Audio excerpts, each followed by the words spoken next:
ጆን ዳንኤልን እባካችሁን የምታውቁት ሰዎች በድጋሚ እረፍ በሉት። እረፍ። ግለሰብ ይደፈዋል። እኔ ጋርድ እንኳን የለውም። አዶናይ በጋርድ የሚሄድ ልጅ ነው። በነገራችን ላይ ምን አድርጎ ነው አዶናይ ማለት ደርሶብሃል አንተ እንዴ? አካውንቴን ዋርኒንግ በዋርኒንግ እያደረጉብኝ አይደል እንዴ? አይ አንተ ስሙን ያነሳኸው እሱ ምን አጠፋ? ጆን ዳንኤል እኔ ሐሳብ ሰጠው ለዚህ ለጫት ቃሚ ለዚህ ለሰካራ መኪና ከሚሰጥ ለሌላ ሰው ይሰጥ ብዬ ቪዲዮ ፖስት። የኔ ሐሳብ ነው። 5 ሚሊዮን ፎሎወር ልግባ ብለህ መሄድና እዋ መሞከር እዋ ለማጠጣት መሞከር ይለያያል። የሀገራችን ተጽዕኖ ፈጣሪ ቲክቶከሮች ናቸው የሚባሉት ጆን ዳንኤልንና አዶናይን በተመለከተ አዳዲስ መረጃዎች እየተሰሙ ይገኛሉ።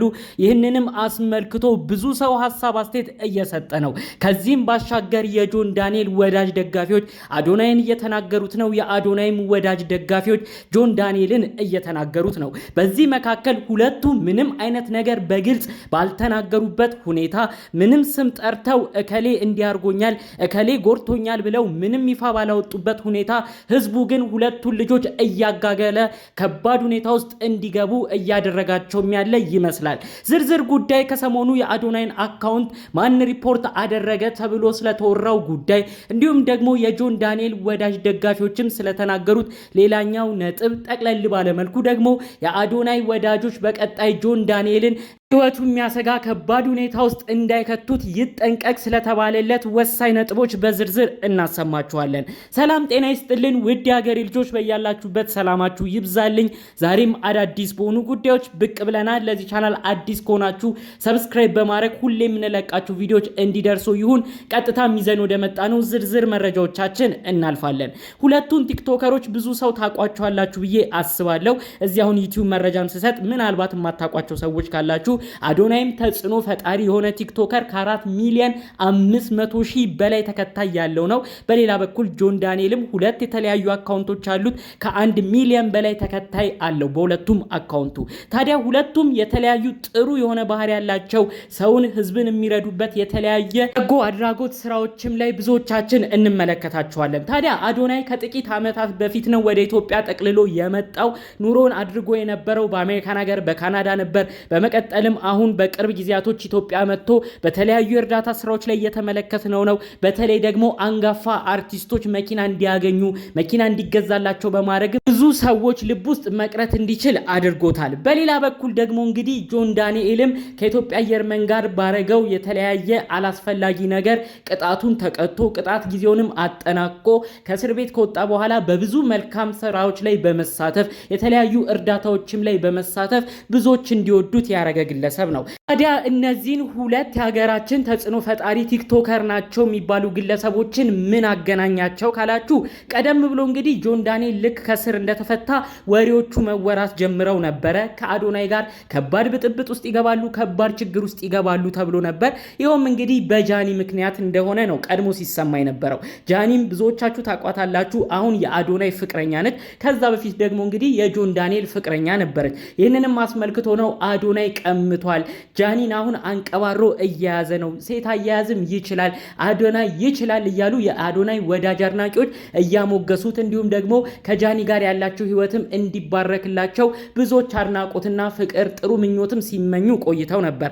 ታዲያ የጆን ዳንኤልን ከእስር ቤት መፈታት ምክንያት በማድረግ ጆን ዳንኤል ጃኒን ተቀምቷል፣ ጃኒ አሁን ወደ አዶናይ ሄዳለች፣ በዚህም ቂም የያዘ ይመስላል እያሉ አስቀድሞ ሲተነትኑ ሲናገሩ የራሳቸውን መላምት ሲሰጡ የነበሩ ሰዎች ነበሩ። ታዲያ እነዚህ ጉዳዮች እየተፋፋሙ በነበረበት ወቅት ላይ አይሾ ስፒድ በመጣበት አጋጣሚ እነዚህ ቲክቶከሮች በአንድ መድረክ ይገናኛሉ። ታዲያ በዛም መድረክ አዶናይና ጆን ዳንኤል ሲተቃቀፉም ተመልክተን ነበር። አንዳንዶች እንደውም ሁለቱ ልጆች ምንም ግልጽ አድርገው ተጣልተናል ብለውም ባልተናገሩበት ሁኔታ ሁለቱ ቲክቶከሮች ታረቁ፣ ተቃቀፉ እያሉ ቪዲዮም ሲሰሩ የነበሩ ሰዎች ነበሩ። አሁን ድረስ ሰዎች ናቸው የተለያየ ሀሳብ በዛም በዚህም በኩል እያነሱ ሁለቱ ሁለቱን ልጆች እንደ ጠለኛና እንደ ጠላት እየቆጠሯቸው ይገኙ የነበረው። ታዲያ ይህ ክስተትም ካለፈ በኋላ አይሾስፒድ ሀገራችን መጥቶም ከተመለሰ በኋላ ሁለቱ ልጆች ተስማምተዋል፣ በዛም መድረክ እነሱም አንድ ላይ ተመልክተናቸዋል ተብሎ ጉዳዩ ከታለፈ በኋላ አሁን ከሰሞኑ እንደ አዲስ ሁለቱ ልጆች ከባድ ሁኔታ ላይ እንደሚገኙ መረጃዎቹ እየወጡ ይገኛል። ይኸውም ከሰሞኑ አዶናይ በራሱ የቲክቶክ አካውንት በመምጣት አካውንቴ ሪፖርት እየተደረገብኝ ነው፣ ከእንደዚህ አይነት ተግባር ተቆጠቡ፣ እኔ ላይ ጥላቻ ያላችሁ ግለሰብ ቴሌግራም ግሩፕ ከፍታችሁ እየተነጋገራችሁ እንደዚህ እያረጋችሁ ነው፣ ለቀመር ከሆነ ለተንኮል ነገር ከሆነ እኔም ከናንተ አላንስም የሚል መልእክት በደፈናው ተናግሯል። ታዲያ እንግዲህ ይህን መልእክት አስመልክቶ ነው ይህ ንግግር አዶናይ ማስጠንቀቂያ የሰጠው ለጆን ዳንኤል ነው። ጆን ዳንኤል ነው ይህንን አካውንት ሪፖርት እያስደረገ የሚገኘው ብለው የተለያዩ ሰዎች የራሳቸውን ሐሳብ መላምት እያነሱ እነዚህ ልጆች ከባድ ሁኔታ ውስጥ እንዲገቡ እያደረጉ ይገኛል። ነገር ግን አዶናይ ምንም አይነት ቦታ ላይ ጆን ዳንኤል እንዲያስደረገብኝ ብሎ አልተናገረም። ምናልባት በቀጣይ ጊዜያቶች ላይ ማን እንደዚህ እንዳስደረገበት እሱ የደረሰው መረጃ ካለ በይፋ አውጥቶ ስም እየጠራ ሊናገር ይችላል። እስከዛው ግን አዶናይ ምንም አይነት ነገር አልተናገረም። እከሌ ነው እንዲያስደረገብኝ ብሎም አላወራም።